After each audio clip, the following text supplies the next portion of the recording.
Hello बच्चों, कैसे हैं आप सब। आज का हमारा टॉपिक है रेडियो एक्टिव डीके लॉ, या हम इसे कह सकते हैं रेडियो एक्टिव डिसइंटीग्रेशन लॉ। देखिए, लॉ से हमें क्या पता चलता है।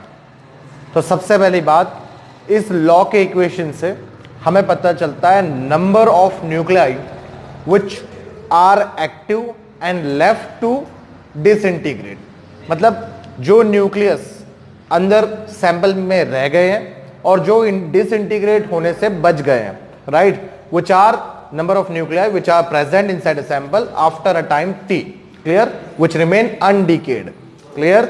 डिसइंटीग्रेट होने से जो बच गए उनकी नंबर को हम इस लॉ से जान सकते हैं। लेकिन उससे पहले हम समझेंगे ये लॉ कितना इंपॉर्टेंट है। चलिए शुरू करते हैं थ्योरी की। आप देखेंगे, according to Rutherford Soddy theory, the radioactive atom are unstable and the decay spontaneously to emit alpha beta particles along with gamma rays। यानी यहां पर हमें पता चल रहा है कि अनस्टेबल जो न्यूक्लियस होगा, यानी कि रेडियो एक्टिव सब्सटेंस जो होगा, उसमें से एकाएक अल्फा या बीटा पार्टिकल्स निकलते हैं, ठीक है। और जब भी ये पार्टिकल्स निकलते हैं तो इनके साथ में एनर्जी के फॉर्म में गैमा रेज भी निकलता है, क्लियर। चलिए, ये पहली बात यहां पर पता चल रही है। दूसरी बात देखेंगे, दिस डिसइंटीग्रेशन, ये जो विभाजन है न्यूक्लियस का, clear, this disintegration is random. यानी यहां पर डिसइंटीग्रेशन की कोई पर्टिकुलर प्रोसेस नहीं है, कोई प्रोसीजर नहीं है। मतलब हम ये नहीं कह सकते कि किसी न्यूक्लियस से कौन सा न्यूक्लियाई अब डिसइंटीग्रेट होने जाएगा।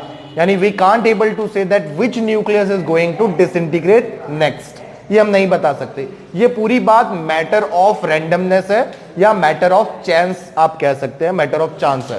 यानी कोई भी न्यूक्लियस से कोई भी न्यूक्लियाई उठकर डिसइंटीग्रेट हो सकता है, राइट। इसका हम साफ साफ पता नहीं कर सकते, अंदाजा नहीं लगा सकते। इसलिए हम क्या कर रहे हैं, the disintegration is random, it is purely a matter of chance. देखिए, it is purely a matter of chance है, clear, for any atom to disintegrate first. यानी कौन सा पहला एटम होगा, न्यूक्लियस होगा जो एटम के अंदर से डिसइंटीग्रेट होगा, ये हम नहीं बता सकते, क्लियर। चलिए, अब आप देखेंगे थर्ड पॉइंट क्या है, the disintegration is independent of all physical and chemical conditions. All physical conditions कहने का मतलब, आप किसी सैंपल पे एक्सटर्नल फोर्स लगा दीजिए, प्रेशर अप्लाई कीजिए, या कुछ भी उसके साथ फिजिकली आप एक्सटर्नल फोर्स लगा के कर सकते हैं, लेकिन उसकी डिसइंटीग्रेशन रेट में, यानी कि विभाजन की जो दर है उसमें कोई चेंज नहीं आएगा, क्लियर। उसकी जो रेट है, rate of emission of radiation जो है, उसमें कोई चेंज नहीं आता। आप भले कोई भी फिजिकल चेंज कर लीजिए उसके साथ, या केमिकल कंडीशंस या केमिकल प्रोसेस कर लीजिए, so it can neither be accelerated nor retarded. यानी कि हम किसी सैंपल की इमिटिंग रेडिएशन रेट को चेंज नहीं कर सकते, ना ही हम उसे बढ़ा सकते हैं, ना ही उसे हम घटा सकते हैं। तो ये जो रेडिएशन का इमिशन है, इसको हम नहीं बदल सकते। इन शॉर्ट बात ये है, क्लियर। तो देखिए, यहां पर ये बातों से क्या पता चल रहा है, इस बात से हमें ये पता चल रही है कि किसी भी एटम में कितने न्यूक्लियाई रहेंगे, राइट, किसी भी सैंपल में कितने न्यूक्लियाई रहेंगे, ये तो एक प्रोबेबिलिटी का केस हो गया। यानी इसका पता करना बहुत डिफिकल्ट है। लेकिन इन सारे मुद्दों से हम एक्यूरेटली एक लॉ बनाया जिसे हम कह रहे हैं रेडियो एक्टिव डीके लॉ या डिसइंटीग्रेशन लॉ। तो इससे हमें यह पता चलता है कि एक टाइम इंटरवल टी पर कितने न्यूक्लियाई जो सैंपल के अंदर है, यानी कोई भी सैंपल आप यूरेनियम ले लो या आप कोई दूसरा रेडियो एक्टिव सब्सटेंस मान लीजिए, थोरियम या कुछ भी, तो उनमें after time some time interval कितने न्यूक्लियाई रहेंगे, बचे रहेंगे डिसइंटीग्रेट होने से, राइट। उनके नंबर एक्यूरेटली इस लॉ से पता कर सकते हैं, क्लियर। आप देखेंगे क्या है law, from about radioactive decay law can be stated as, देखिए ये लॉ है, the number of nuclei disintegrating per second of a radioactive sample at any instant is directly proportional to the number of undecayed present in a sample at that instant. यानी इसे अगर हम simple भाषा में कहें तो इसका मतलब यह है that rate of disintegration is directly proportional to number of nuclei which left undecayed, right. ये हुआ इसका लॉ, सीधा सिंपल दूसरी लैंग्वेज में। आप यहां पर देख रहे हैं हमने कुछ लेट करके रखे हुए हैं टर्म्स। यहां पर एन नॉट क्या है हमारे लिए, number of radioactive nuclei at time t equal to 0 in a radioactive sample. Clear. इसी तरह यहां n क्या है, this is the number of radioactive nuclei at time t equal to t in a radioactive sample. यानी ये शुरुआती initially number of nuclei है, right. जब मान लीजिए हम ऐसा मानते हैं कि कोई सब्सटेंस है जहां से हम उसको ऑब्जर्व करना स्टार्ट कर रहे हैं, तो जहां से हम उसे ऑब्जर्व करना स्टार्ट कर रहे हैं वो हमारे लिए क्या होगा, उसके नंबर ऑफ अनडिकेड न्यूक्लाई होगा, जिससे हम इनिशियल नंबर ऑफ न्यूक्लाई कह रहे हैं, एन नॉट, राइट। और यहां एन क्या है, आफ्टर सम इंटरवल, यानी जहां से हमने ऑब्जर्वेशन किया है वहां से कुछ समय तक ऑब्जर्वेशन करने के बाद कितने अनडिकेड न्यूक्लियाई रह गए, तो एन जितने रह गए। Clear. This are the number of nuclei which left inside the sample. देखिए ध्यान से, पहले कितने थे, एन नॉट थे, अब कितने रह जाते हैं time t equal to t में, एन जितने रह जाते हैं। अब यहां पर dn क्या, देखिए इन दो टाइम के बीच में from time t equal to 0 से लेकर हम मान लीजिए time t equal to t, ये जो टाइम है इन दोनों टाइम के बीच में एक छोटा सा टाइम इंटरवल हम ले रहे हैं, उस टाइम को हम कह रहे हैं dt। क्लियर। और उस टाइम इंटरवल dt में जो डिसइंटीग्रेशन हुआ है, छोटा सा डिसइंटीग्रेशन हुआ है, उसे हम कह रहे हैं स्मॉल डिसइंटीग्रेशन dn। क्या कह रहे हैं, ये जो है number of nuclei which is disintegrated है। क्या है, डिसइंटीग्रेटेड। तो ये डिसइंटीग्रेट हुए एटम्स है, न्यूक्लियाई है, राइट, सॉरी न्यूक्लियाई है, which is equal to number of nuclei which disintegrated in small time interval dt। अब देखिए यहां पे according to this law of radioactive decay हम क्या लिख सकते हैं, मैंने आपको बताया था, इसे हम क्या लिख रहे थे, it is the rate of decay. Rate यानी क्या होगा, dn बाई dt हो जाएगा, is directly proportional to the number of nuclei at time interval t। Clear. तो यहां पर ये हमारे लिए ये लॉ होता है। क्लियर। अब देखेंगे यहां पर इस लॉ को हम कैसे लिखेंगे, it is dn by dt which is equal to sign यहां पर ले रहे हैं, और एक टर्म यहां पर जो प्रोपोर्शनलिटी कांस्टेंट है वो हम इंट्रोड्यूस कर रहे हैं, लेकिन वो आ रहा है अलोंग विथ माइनस साइन, यानी यहां पे माइनस लैम्बडा इनटू एन आया। क्लियर। अब देखिए यहां पे माइनस और लैम्बडा क्या है, तो इसे हम समझ लेते हैं, यहां पे लिखते हैं where lambda is equal to, this is decay constant. क्या कहेंगे इसे, डीके कांस्टेंट कहेंगे, right. Here negative sign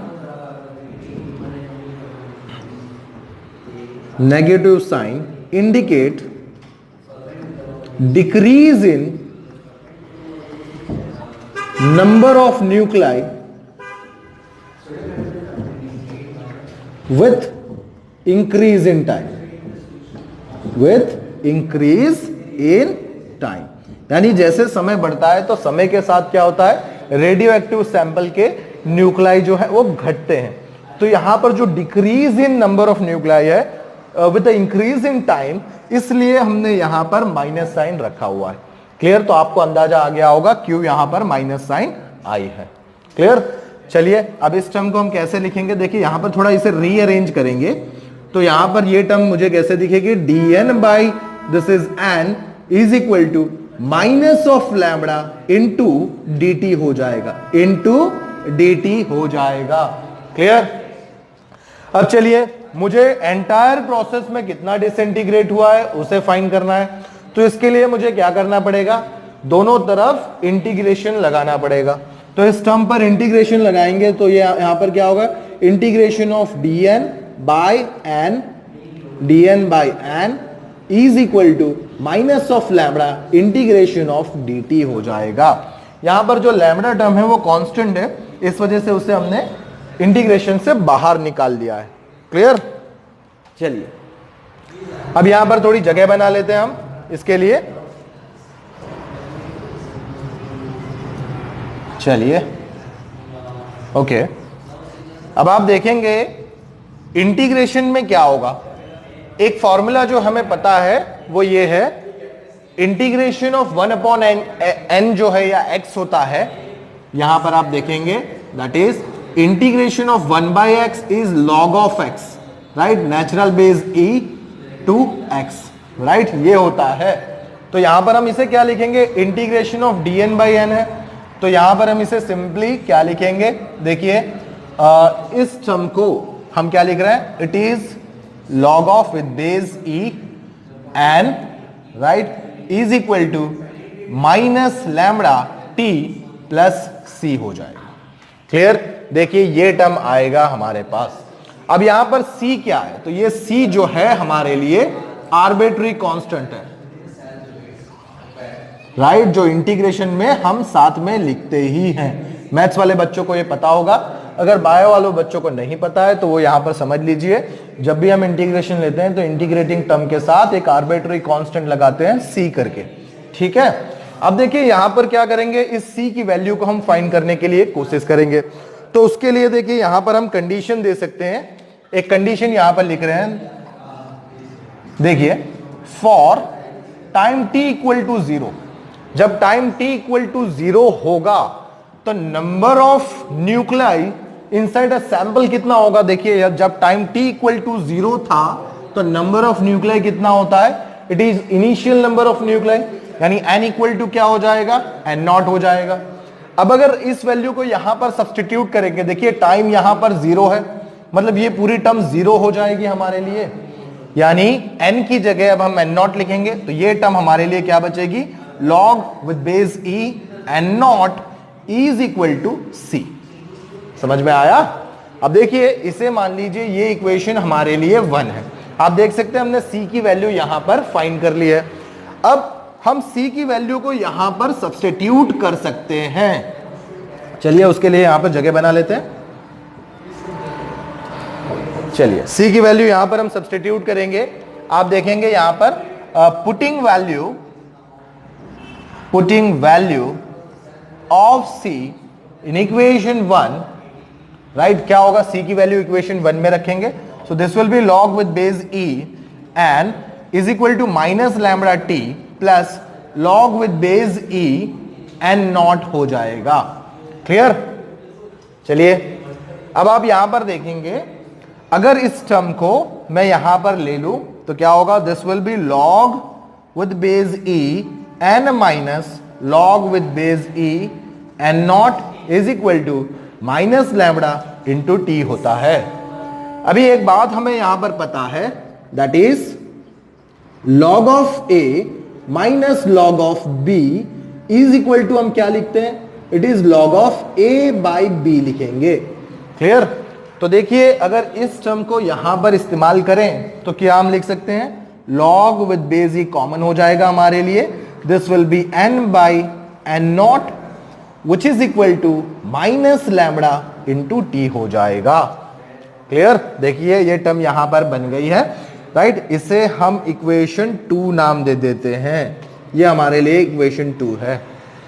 actually यहां से हम डीके कांस्टेंट की वैल्यू भी निकाल सकते हैं, राइट, और दूसरी टाइम भी निकाल सकते हैं, ये इक्वेशन हमारे लिए बहुत इंपॉर्टेंट है। क्लियर? चलिए इसे आगे हम सॉल्व करेंगे, उसके लिए यहां पे जगह बना लेते हैं।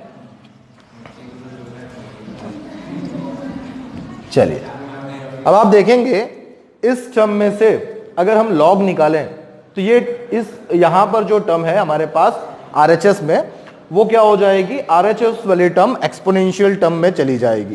क्लियर? इसका मतलब क्या होगा, यहां पर this will be n by n naught is equal to, this is exponential of minus lambda into T.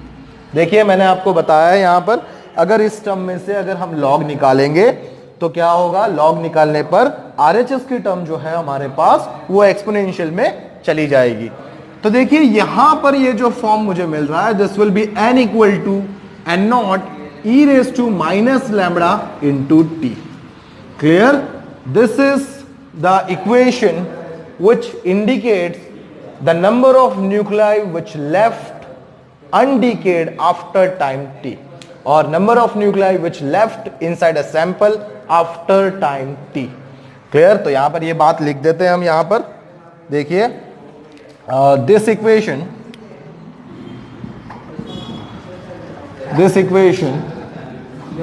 indicate the number of nuclei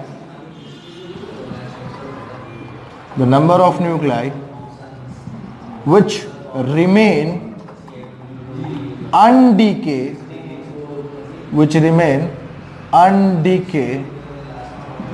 in a sample after time t, clear? तो ये equation हमें ये represent करता है, मतलब इससे हम find कर सकते हैं after disintegration from the rate of disintegration how many number of nuclei will be left after time t। Clear?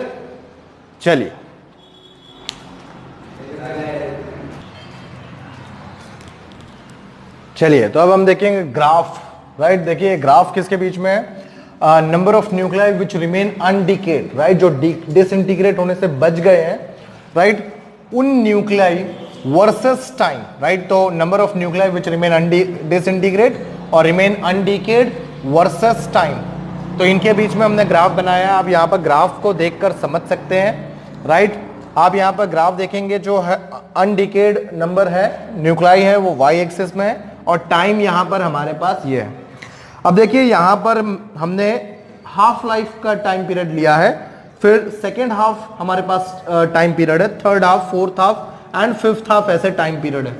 तो कितने नंबर ऑफ न्यूक्लियाई रिमेन हो जाते हैं? देखिए जब टाइम t इक्वल टू 0 है, राइट? जब टाइम t इक्वल टू 0 है तो इनिशियली नंबर ऑफ न्यूक्लियाई जो है लेफ्ट है डिसइंटीग्रेट होने से जो बचे हुए वो 100% है। फिर सीधे वो कितने हो जाते हैं? देखिए t हाफ पीरियडिक टाइम में आपको ये n0/2 के फॉर्म में हमको दिखाई दे रहा है। क्लियर? और यहां पर आप देखेंगे ये क्या है हमारे पास, देखिए सेकेंड जो हमारे पास इसका हाफ टाइम है, नंबर ऑफ न्यूक्लियाई जो रह जाते हैं वो कितने, n0/4 रह जा रहा है। यहां पर थर्ड में n0/8, n0/16 और यहां पर आएगा n0/32। क्लियर? ऐसे हमारे पास ये टाइम रह जा रहा है, यानी हम सिंपल से कह सकते हैं नंबर ऑफ न्यूक्लियाई जो लेफ्ट हो रहे हैं वो इस ऑर्डर में है, n0/2n के फॉर्म में। क्लियर? 2n के फॉर्म में आप देखेंगे जब टाइम t इक्वल टू 0 था तो यहां पे n की जगह क्या आ रहा था, 0, तो 2 क्या हो जाएगा, 1, यानी 0 number of nuclear are disintegrate, right? और यहां पर आप देखेंगे n0/2, यानी जब पीरियोडिक टाइम हाफ हुआ, यानी पहला डिसइंटीग्रेशन हुआ हाफ तक, तो n जो होगा वो 1 हो जाएगा, मतलब n0/2। इसी तरह जब सेकेंड हाफ डिसइंटीग्रेशन होगा तब यहां n का जो ऑर्डर है वो आपके पास 2 आएगा, यानी ये जो है n0/4 हो जाएगा। तो इस तरह से ये फॉर्म इसका बढ़ता है। क्लियर? देखिए दूसरा ग्राफ से हमें क्या पता चल रहा है, number of active nuclei in a radioactive sample decreases exponentially with time t। अब देखिए विथ टाइम t ये कैसे हो रहा है, डिक्रीजेस एक्सपोनेंशियली। हमारे पास इक्वेशन क्या है, n equal to n0 e raise to minus lambda t, ये इक्वेशन है। तो यहां पर एक्सपोनेंशियल फॉर्म है, तो टाइम जो भी बढ़ेगा वो exponentially decrease in number of nuclei हमें देखने को मिलेगा, इसलिए एक्सपोनेंशियली लिखा हुआ है। आप इसे ग्राफ से भी समझ सकते हैं। The disintegration is fast in the beginning but become slower with the passage of time. आप यहां पर देख सकते हैं जो ये लाइन है यहां पर स्लोली नीचे आ रही है। शुरुआत में बहुत तेजी से गिरावट हुई, इसका मतलब बहुत तेजी से डिसइंटीग्रेट होते हैं शुरुआत में कोई भी रेडियो एक्टिव सैंपल। क्लियर? फिर बाद में उसकी रेडियो एक्टिव प्रोसेस जो होती है वो स्लोअर डाउन हो जाती है। और सेकेंड पॉइंट देखेंगे, larger the value of decay constant lambda higher is the rate of disintegration. अब ये हम कैसे दिखते हैं, देखिए यहां पर हमने जो इक्वेशन इस सेकेंड पॉइंट के लिए देख रखा है वो कुछ इस तरह से है। यहां पर हमने देखा है it is dn/dt is equal to, हम क्या लिखते थे, minus lambda into t, sorry lambda into n, ये फॉर्म था हमारे पास। क्लियर? अब देखिए यहां पे डीके कांस्टेंट हमें अगर कन्वर्ट करना है इसे, तो ये क्या हो जाएगा, it is lambda is equal to minus dn/dt whole by n हो जाएगा। क्लियर? तो यहां पे डीके कांस्टेंट आप देख सकते हैं, या डीके कांस्टेंट के रेट को हम नीचे भी ले सकते हैं। तो larger the value of decay constant higher is the rate of disintegration. जितना लैम्बडा का वैल्यू ज्यादा होगा उतना उसका डिसइंटीग्रेशन रेट जो है वो ज्यादा होगा। यह बात हमें यहां से पता चलती है। दूसरी बात आप देख सकते हैं, radioactive sample will take infinite long time to disintegrate completely. किसी भी रेडियो एक्टिव सब्सटेंस को कंप्लीटली डिसइंटीग्रेट होने के लिए इन्फिनाइट टाइम चाहिए, बहुत ज्यादा समय चाहिए। क्लियर? ये बात हम यहां पर याद रखेंगे। अब देखिए एक बात जो हम यहां पर जानते हैं, that we know that equation जो है हमारे पास n equal to n not e raise to minus lambda t है। क्लियर? अब देखिए अगर यहां पर कंडीशन हम लें, दैट इज कंडीशन हम समझ लेते हैं। Condition that is for time t is equal to 1 by lambda.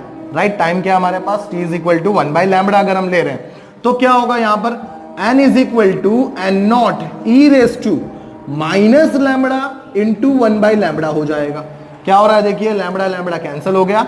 So this will be looks like n is equal to n not e raise to minus 1। तो ये हमारे लिए क्या हुआ, this is n is equal to n not by e। Right? e exponential की value क्या होती है हमारे पास, it is n not by 2.718। Clear? क्या होगी, 2.718। और इसे अगर डिवाइड करके लिखेंगे तो इट इज 0.368 एन नॉट हो जाएगा, which is equal to n। Clear? और अगर इसे परसेंटेज में लिखेंगे तो परसेंटेज में n is equal to 36.8% of n naught आएगा। क्लियर? ये यहां पे हमें पता चलता है। क्लियर? तो this is what radioactive decay law. Thank you.